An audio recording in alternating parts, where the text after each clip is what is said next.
Alright, Celeste. So it is now the end of 2024, and we've all done some gamering this year and played some stuff.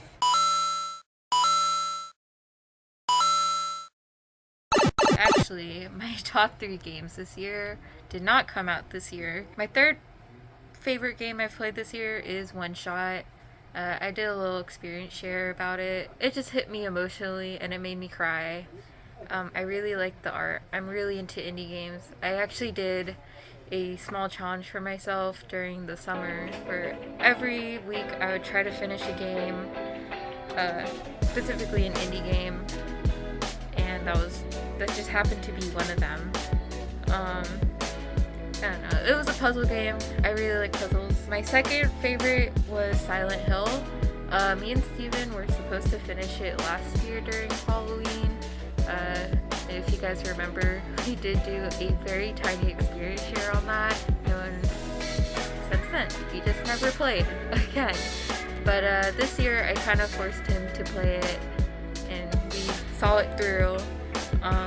The audio design in that game is very top-notch, very scary.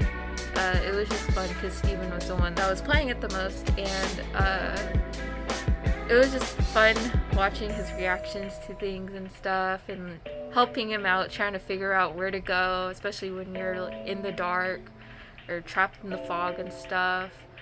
And the story is also pretty good. And we started playing Silent Hill 2, and I wished we finish it. We did not finish it, but we got a decent chunk of that. Top game of this year is Xenoblade Chronicles, the first one.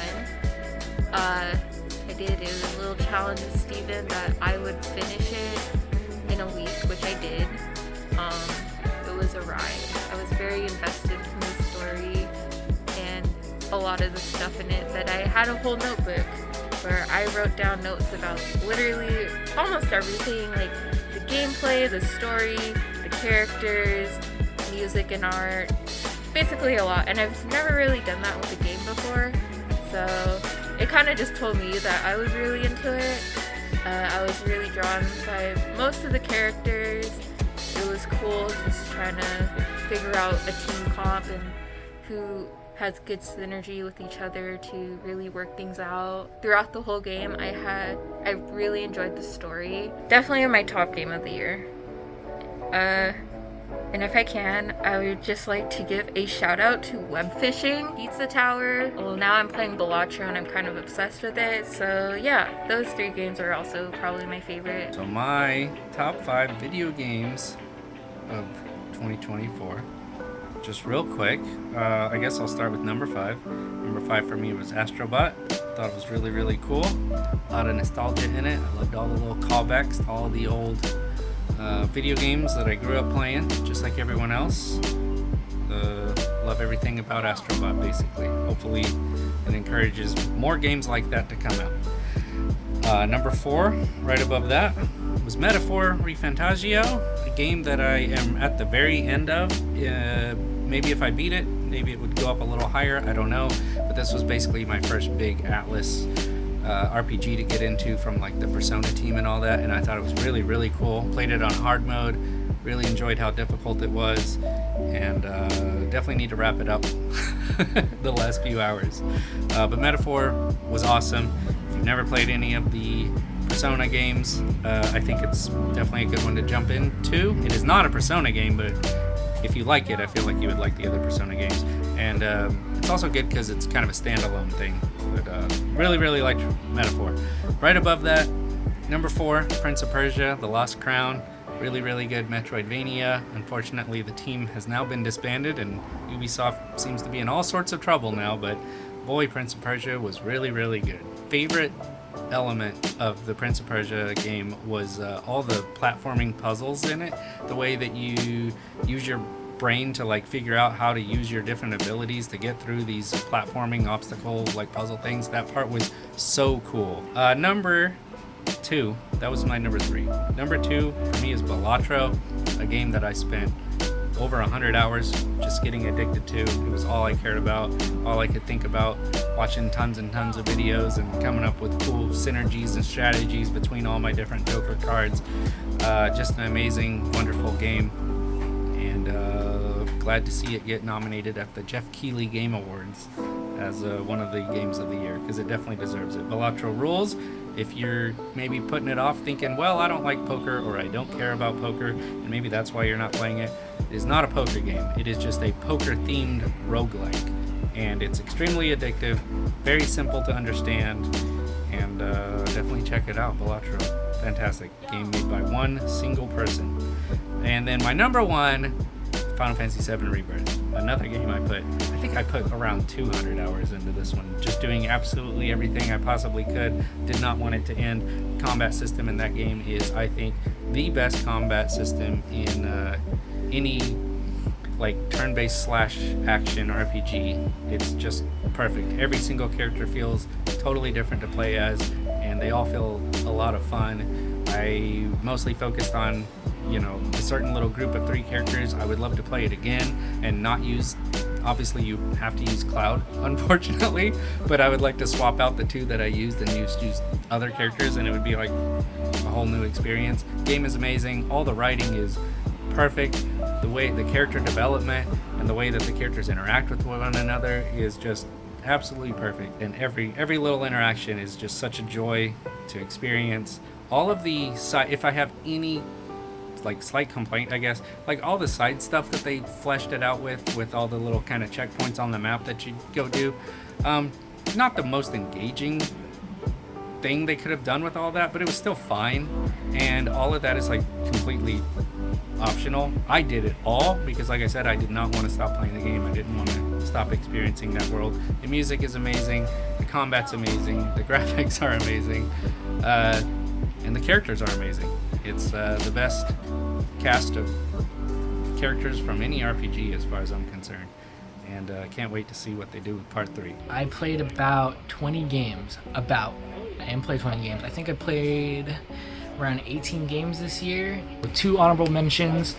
I really like Buckshot Roulette. I know it's only on Steam, but that game is freaking awesome. Definitely play it. I think it's made by one dude, and I think it has it's not similar to Balatro because it's not like poker, but it has like a similar concept. It's like a card game, and you're trying to kill the opposite person on the opposite end. It's a little bit like Russian roulette, but with like more strategy involved and a lot of RNG, and I like it. Kind of reminded me of my days of Hearthstone, so that was cool. And my second honorable mention is Silent Hill for the PS1. That game was pretty awesome. I think I have some issues with the game overall, but I think the game is pretty great and really unique for the most part, and I need to go ahead and play Silent Hill 2. That is on my list of things to play. I just didn't have a chance to go play it this year, but that will be pushed to 2025. So I'll start from 3 to 1. So I would say my third favorite game this year was Signalis. That game is amazing. I was so impressed. I had no real expectations for the game. I knew that if you guys don't know anything about the game, it's a psychological horror game influenced by the likes of Silent Hill and Resident Evil. And other than that, I had no idea on what to even expect. And it has like pixelated graphics, if you will. I just kind of went in blind, and it's now my top 3. Not trying to talk too much about the game and spoilers, but if you're really big into Silent Hill and like the themes of Silent Hill, I would definitely give it a try. I was so glad I was able to play it because it's like become one of my favorite games for sure. So, and then my second favorite game was Metal Gear Rising: Revengeance. That game, so what really clicked with me with that game is not even the story, because I think the story for that game is really like not even the focal point. It's the action and the death mechanics of the game. So sometimes in a game, I won't really be able to figure out what's quite going on, especially in a character action game like Metal Gear Rising. And it takes some time for me to really click in and really figure out the mechanics. And one of the big mechanics in the game is a parry mechanic. If you don't really utilize that mechanic, you're going to get beat up very quickly. and I learned that the hard way. Like, I wasn't really figuring out how to parry on time, and it sounds kind of funny, like, speaking about it now, because you can just, now I know how to parry just like that. But once it clicked with me on how to parry, like, right away, pretty much the rest of the game was a breeze for me. I just figured out how to do it. All the combos you can do in the game are amazing. You can slice up people in so many different ways. It's actually amazing. Like, it's phenomenal. I'm just such a big fan of those mechanics. And then when it finally clicked with me, I was replaying the game over and over just to kind of click in with those mechanics. So my number one spot for 2024 was Ghost Trick Phantom Detective. That one I've always been recommended to play. I've not really played all the Ace Attorney games. If you guys aren't familiar with the game is directed and made by Shu Takumi, who did the whole story and of Ace Attorney fame. When you first start off the game, you're dead and you don't know why, and you're pretty much trying to solve your own death. It sounds kind of simple because, why would the person who's like right in front of you just, be right in front of you, right? Like when you die, but they're not. So it's like more of a mystery, really solid beginning to end. The puzzles, I would say, are like maybe the weakest point of the game, but the puzzles are also very intuitive and make a lot of sense in the sense of the story and the mechanics. I know they also did a Switch port. I have not played the Switch port, but I would suspect the Switch port's okay. And I know they also ported to PC, but I played it on the DS where it was just first on. But I would say support the port or the remake, wherever you want to call it. There was some interview that Shu Takumi had that if enough people bought the game, he would consider maybe putting out a Ghost Trick Phantom Detective 2, which that sounds awesome. That is something I would definitely pick up right away. That is my top for 2024. Having surprises like Signalis and Metal Gear Rising or Ghost Trick. It's been a blast for me. So I didn't play too terribly many games just because I've been busy with other life stuff. But so I have 3 games that I kind of wanted to touch on that I actually played this year. Number 1, if you watched one of our previous videos, you know that I'm absolutely into Helldivers 2. During the Game Awards, they did this whole big announcement thing and dropped a how do you call it?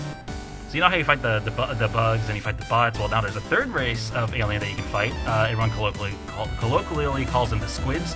Yeah, they're kind of terrifying. The first time I dropped in on one of those planets, I wasn't expecting to straight up just see UFOs warping in stuff. That was a whole lot of fun. So yeah, for democracy and all that jazz. Still love that community, even when the devs were just going around nerfing everything. I played the game the whole time, the entire year. Yeah, that's probably my game of the year, honestly. The next one I played was, I don't know how to pronounce the word, so you have to forgive my terrible pronunciation. Johanna the Parhelion. There's 2 games that are kind of like spin-offs to that anime.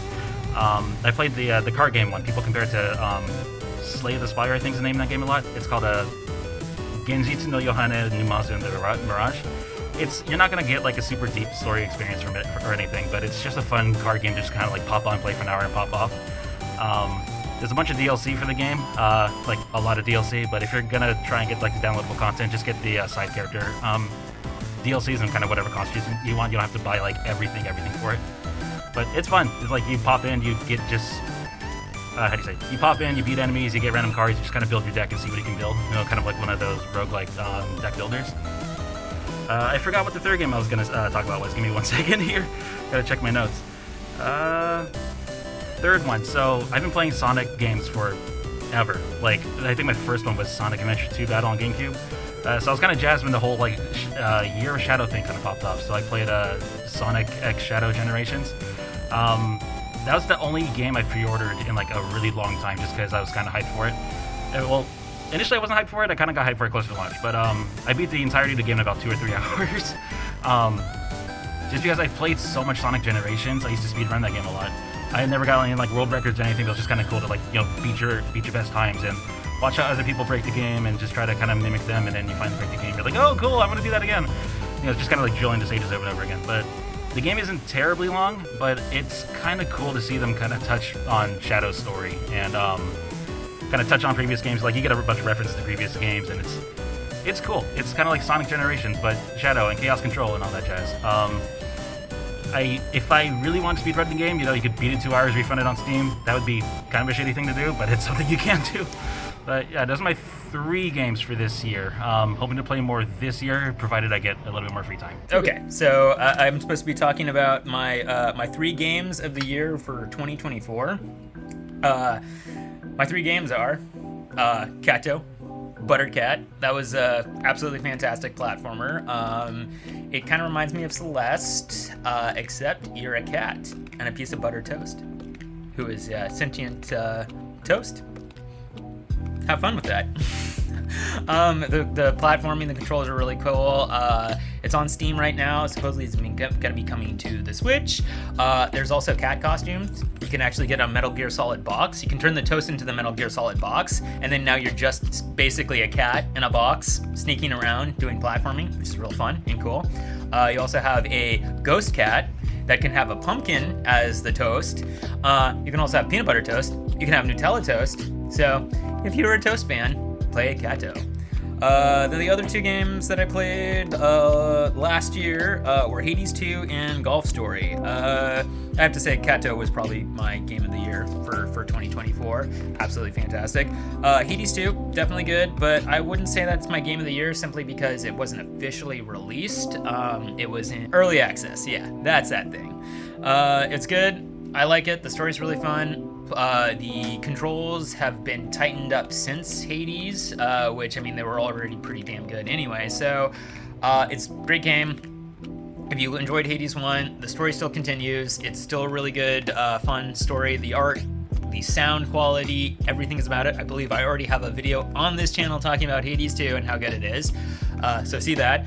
And then my last game of the year would be Golf Story. That was one of the few games that I really made sure that I beat this year, just because I've started playing it a few times and I've gotten about a third of the way to maybe a quarter of the way through it, and then other stuff happened and I just kind of dropped off on it. So I actually finally beat it this year, and it is a very good game. It's probably one of my favorite sports games ever, and it kind of got me into finding more golf games on all of the systems too. So great game. Came out a long time ago. If you have the fortunate chance of picking up a physical copy, if you can, do it, because that game is expensive, and if you can find it for a good price, grab it. Played, I think, a total of 10 games in 2024. Honorable mentions: Night in the Woods, which I've already played. Firewatch was really, really cool. That was one I played. 3 is Hades. I beat Hades at the very tail end of last year, I think in January, but I did start it the year prior. Hades is awesome. If you have never played a Supergiant game, check out all of them. They're great. They all kind of play similarly, where they're isometric action games, except Hades is a roguelike based around Greek mythology. The thing I really like about it is that it's a good entry point for roguelikes. I frankly don't have a ton of time to play games, and was especially busy at the time that I was playing Hades. So there's a thing that you can turn on called God Mode, which basically after you die, it bumps your resistance to damage. I think I got up to... I beat the game in 30 runs, I think, because I got a 30% damage resistance. But I loved Hades. The voice acting is great. The art style is awesome. The worlds and atmosphere that's built is awesome, and so is the music. My number 2 game is Astrobot. I am a huge Sony fan. I've been a Sony fan since I was a little kid. I think every little reference and bot that they put in the game, I would just have a blast trying to guess where it was from. It brought me back to feeling like when I was a kid and playing Little Big Planet, and I'd get to see all these references to characters and stuff that I loved. The platforming in it is excellent and it's fun. My number 1 is a tie between Earthbound and Mother 3.